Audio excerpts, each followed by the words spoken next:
के सत्संग में, रात्रि के सत्संग में आप जी ने सुना कि एक बहन जिसका नाम चंद्र प्रभा था, पुण्यात्माओं कल गलती से ये दास चंद्र प्रभा की स्थान पर शशि प्रभा बोल गया, वो चित्त से उतर गई थी उनका नाम जो है बहन बेटी का, क्योंकि उस आत्मा के कई जन्म हो चुके हैं और कभी वो एक जन्म में शशि प्रभा भी रही है। जैसे कबीर परमात्मा ने कभी विष्णु जी की महिमा गाते हुए तो साथ में कृष्ण भी बोल दिया है, क्योंकि कृष्ण भी विष्णु ही था। तो वैसे उस समय जो उसकी शरीर था, परमात्मा के समय जो वार्ता हुई थी, उसका नाम चंद्र प्रभा था। उस बहन ब्राह्मणी का जो विधवा थी, उसकी एक पुत्री थी और वो परमात्मा से उपदेश भी प्राप्त कर चुकी थी।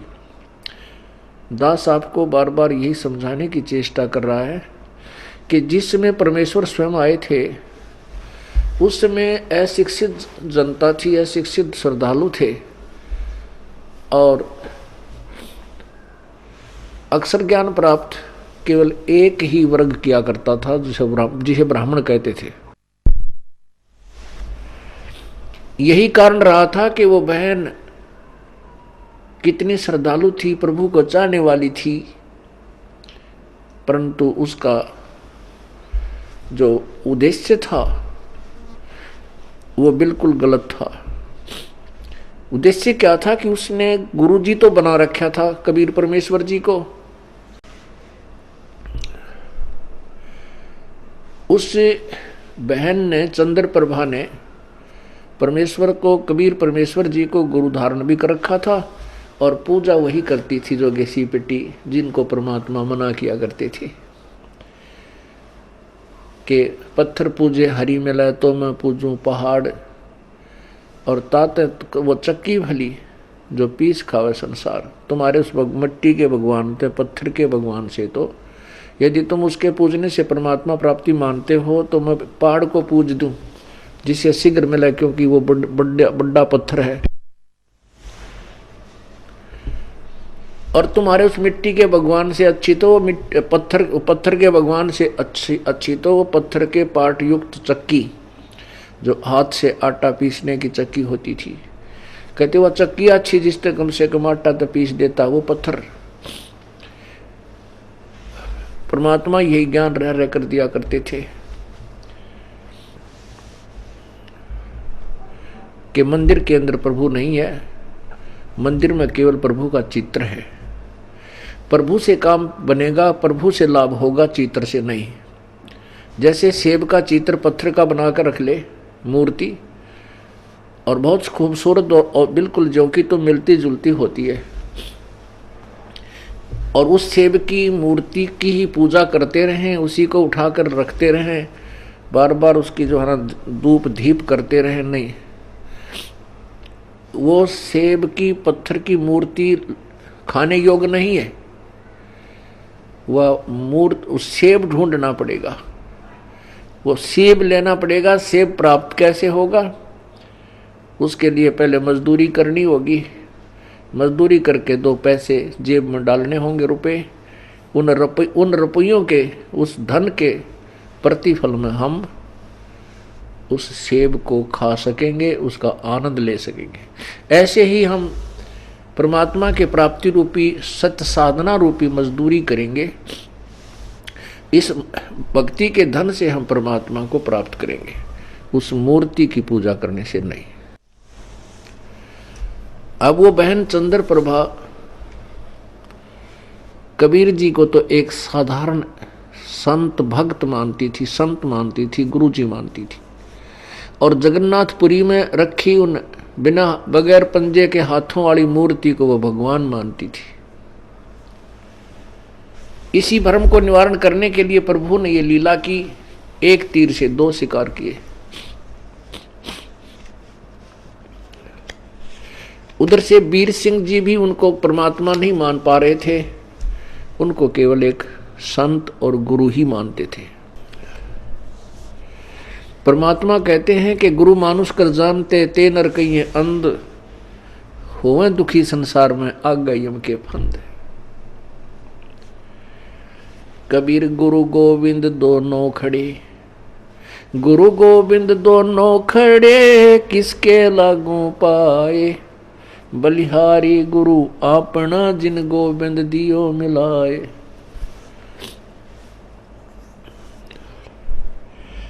कबीर हरि के रूठता, गुरु की शरण में जावे, कहें कबीर गुरु रूठ गए तो हरि ना होत सहाय। पुण्यात्माओं, हमने गुरु जी को परमात्मा मानना पड़ेगा। उस समय तो परमात्मा स्वयं आए थे, लेकिन वो भूमिका गुरु की ही कर रहे थे, एक संत की कर रहे थे। और उस समय परमात्मा स्वयं आए हुए थे तो भी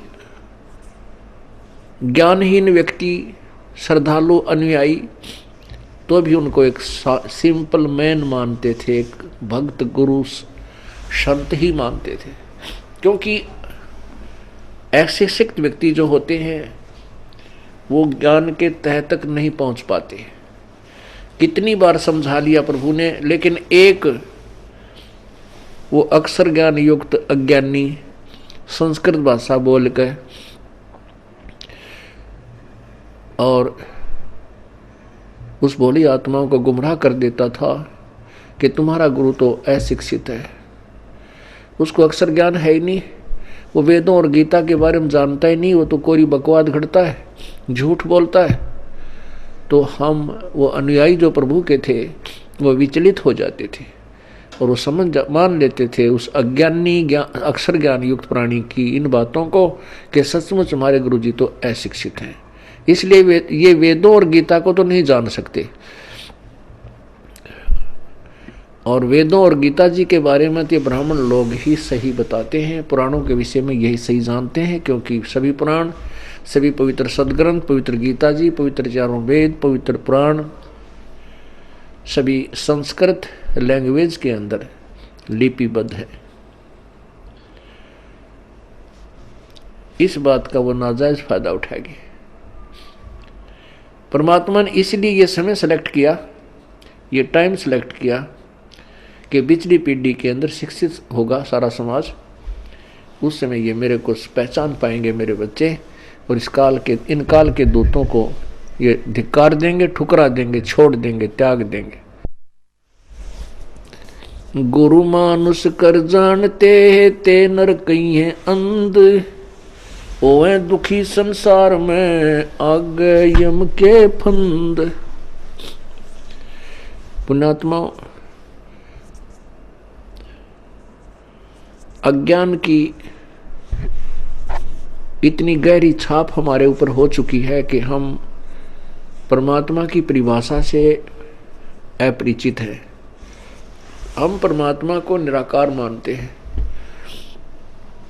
ये अज्ञानी संत, ऋषि, महर्षि और गुरुजन परमात्मा को निराकार बताते रहे, जबकि हमारे सब सदग्रंथ और जिन महापुरुषों ने परमात्मा के दर्शन हुए उन्होंने अपनी अमृतवाणी में परमात्मा को साकार बताया है और मनुष्य सदृश बताया है, मनुष्य जैसा।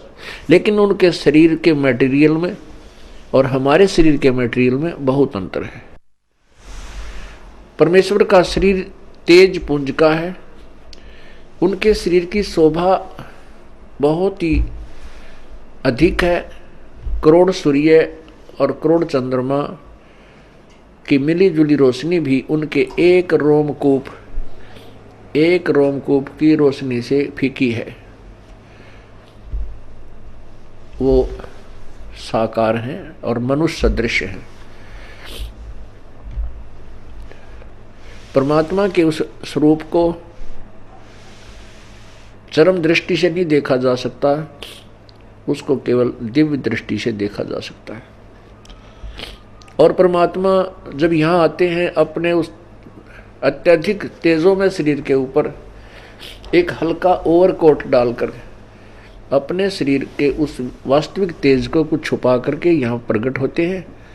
सहशरीर आते हैं और सहशरीर चली जाते हैं। उसमें वे एक संत, भक्त, हंस और एक जनसाधारण की भूमिका करते हैं। परमात्मा पाने के लिए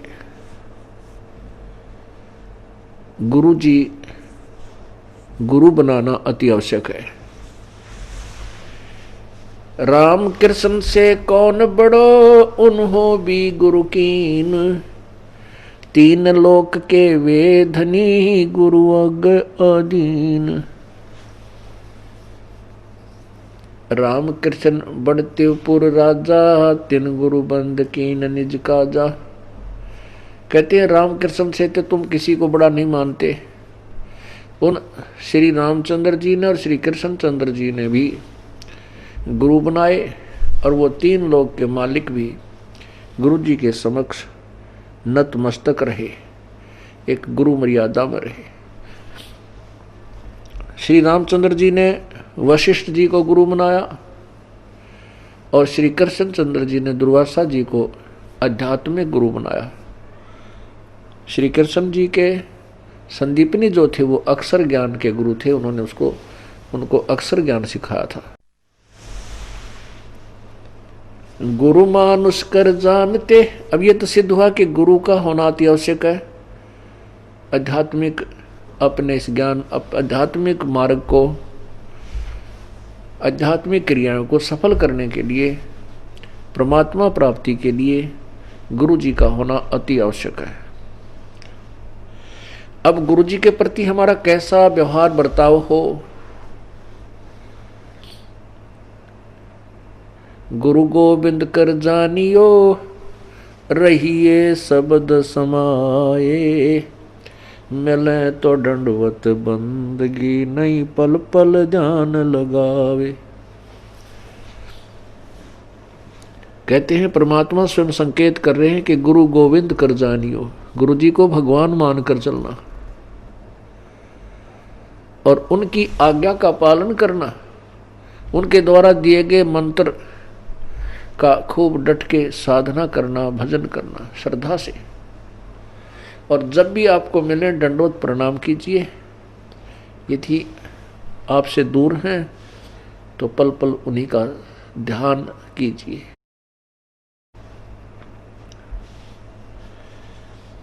परमात्मा को पाने के लिए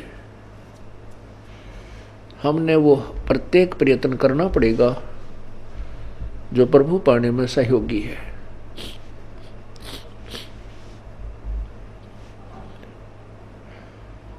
जैसे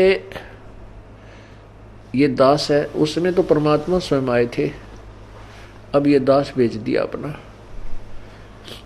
ये दास भगवान नहीं है, लेकिन परमात्मा के नियम अनुसार आप जी ने इस दास को भगवान के तुल्य मानना होगा। आपने परमात्मा मानना होगा। फॉर एग्जाम्पल, जैसे एक मैथमेटिक्स का, गणित का एक प्रश्न होता है ऋण का, उसके अंदर मूलधन ज्ञात करना होता है। मूलधन ज्ञात करना होता है, उसमें सपोज करना होता है, उसमें मानना होता है, मान लीजिए मूलधन 100 रुपये। वो जो मूलधन हमने ज्ञात करना होता है वो तो लाखों और करोड़ों में होता है, लेकिन 100 रुपये मूलधन मानकर फिर दर निकाली जाती है। उस दर को मल्टीप्लाई करके फिर वो वास्तविक मूलधन निकाला जाता है। जब तक 100 रुपये मूलधन नहीं मानेंगे तब तक वो वास्तविक मूलधन आपको प्राप्त नहीं हो सकता, आपका प्रश्न हल नहीं हो सकता और आपको 0 नंबर मिलेंगे। इसी प्रकार ये भक्ति, आध्यात्मिक परमात्मा प्राप्ति रूपी जो प्रश्न है, ये इक्वेशन है, ये क्वेश्चन है, इसको हल करने के लिए, इसको सोल्व करने के लिए आपने इस दास को भगवान मानना पड़ेगा। तब आपकी आध्यात्मिक क्रियाएं सफल होंगी। जैसे आप यहां से जाओगे, आपने परमात्मा देखा नहीं है, आपने इस दास को देखा है, वो परमेश्वर इस दास का रूप धारण करके आपके समक्ष वहां खड़ा होगा। अब जैसा जिसका व्यवहार इस दास के प्रति यहां है वो वैसा ही करेगा। जैसा आपका इस दास के प्रति आपके मन में दोष या श्रद्धा है वो ज्यों की त्यों वहां होगी। जब आपकी वहां एक बार फिर जो है पछोड़ लाओगा परमात्मा, आपके पास भक्ति धन भी है, आपके अंदर गुरु जी के प्रति वह श्रद्धा नहीं है जितनी भगवान के प्रति होनी चाहिए, तो भी आप वहां से रिजेक्टेड हो जाओगे त्रिकुटी के ऊपर। पुण्यात्माओं, ये आपको रिहर्सल कराई जा रही है आपसे, और आपने इस रिहर्सल में इस दास को प्रभु मानकर व्यवहार करना है, परमात्मा जानकर हर तरह की क्रिया करनी है। बोलते समय, चालते समय अंदर में कोई विशेष गुरु जी के विषय में विवेचन करते समय आपने ये जानना पड़ेगा कि जैसे हम भगवान के बारे में सोच रहे हैं, आपने ये विचार करना चाहिए कि हम गुरु जी के बारे में क्या सोच रहे हैं। नहीं, हम भगवान के बारे में सोच रहे हैं। यदि इस दास में कोई दोष देख रहे हो तो आप परमात्मा में दोष देख रहे हो, या तो फिर त्याग जाइए, यहां से चले जाइए। आपको ऐसे गुरु की आवश्यकता नहीं जिसमें आप दोष निकाल रहे हो।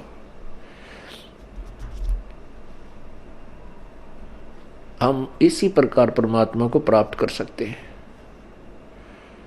गुरु मानुष कर जानते ते नर कहिए अंधे, ओवे दुखी संसार में आग काल के फंद। गुरु जी के प्रति आपकी कैसी श्रद्धा हो।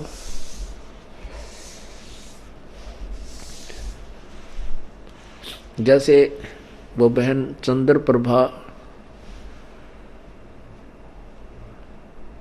परमात्मा गुरु जी को भी गुरु भी धारण कर रखा था, और जगन्नाथ जो पुरी वाला भगवान है, जो मिट्टी का माधो, उसको भगवान मान रही, और वो वास्तविक परमात्मा उनके पास रहे, उनसे बात करे, उनको ज्ञान समझा, उसको सुख दे, वो भगवान नहीं। फिर भी श्रद्धा वही थी उस नालायक की। तब परमात्मा ने उसके उस भ्रम को निवारण करने के लिए एक तीर में दो शिकार किए थे। उधर से वीर सिंह बघेल, काशी नरेश भी उनको केवल एक सिंपल मैन और एक संत मान रहे थे। जब वही धोती जो वो बहन चंद्र प्रभा वहां लेकर गई थी जगन्नाथ के मंदिर में, और जगन्नाथ के मंदिर में चढ़ा दी थी श्रद्धा से, और वहां से उठकर वह बाहर परिसर में आकर गिरी थी, आंगन में गिरी, और आकाशवाणी हुई थी कि जगन्नाथ तो बनारस में बैठा है, वो कबीर नाम जुलाहा कबीर रूप में वहां विराजमान है, और तू नालायक यहां आ गई। ये धोती उसने आपसे मंगाई थी, आपने वहां से डानी थी। तब चंद्र प्रभा की आंखें खुली, कोई ये तो भगवान थे। जब चंद्र प्रभा और सैनिकों ने आकर के दृढ़ विश्वास दिलाया तो वीर सिंह बघेल के मन में भी यह बात सेट होगी, कोई ये तो परमात्मा है। जब उनके हृदय में ये बात समाई कि तो प्रभु हैं, तब उनको पुनरुपदेश दिया प्रभु ने। वीर सिंह से कहा कि नाम ले दोबारा, कित का सार नाम के चक्कर में पड़ रहा है। पहले अपने हृदय ने साफ कर और फिर डट कर भजन करो, ताकि तुम परमात्मा पाने योग्य हो सको।